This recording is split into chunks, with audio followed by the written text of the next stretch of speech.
I had a 2-page treatment. We needed a script. So I had to turn in the thought process to the 2 writers into the, the whole hero's journey and get it into 3 acts. In the middle where the hunted becomes the hunter and figure it all out. And it pretty much was coming together very nicely. And I was happy to move forward.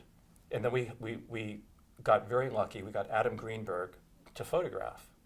And we're just 2 weeks away from photography, and Adam comes to us and says, I've never walked off of a movie in my life. I've just been offered to shoot a Holocaust picture in Europe. My parents, I'm the son of a Holocaust. Yes, of course we're going to release you. I mean, yes, go, do your destiny. The hell are we going to do? We need a cameraman as good as that. And then Robert Vincent O'Neill says, well, I could ask my friend.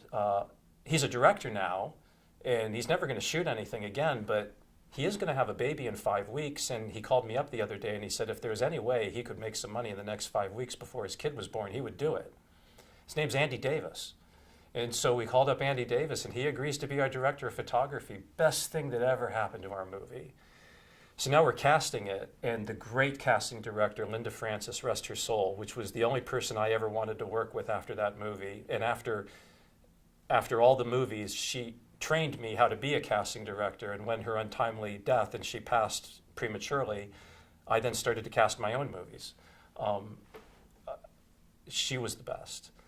And she takes me aside and says, I don't want to say anything to the director and the writers because I don't want to get fired. She goes, but the reason we can't cast the landlord, we've been turned down by 25 offers. This is the most stock, uninteresting part that could be written in a movie. I said, well, geez, I don't want to really tell that to the director or the writers either. Yeah, that's a good way to make a lot of enemies fast. We need to all stay together as a cohesive team. She says, well, I got one idea. She goes, I'm really, really big on Susan Tyrrell, who had been nominated from Louis Malle's Fat City. She goes, this woman has a great deal of range. So she brings Susan Tyrrell to read for the part, and they don't change a word.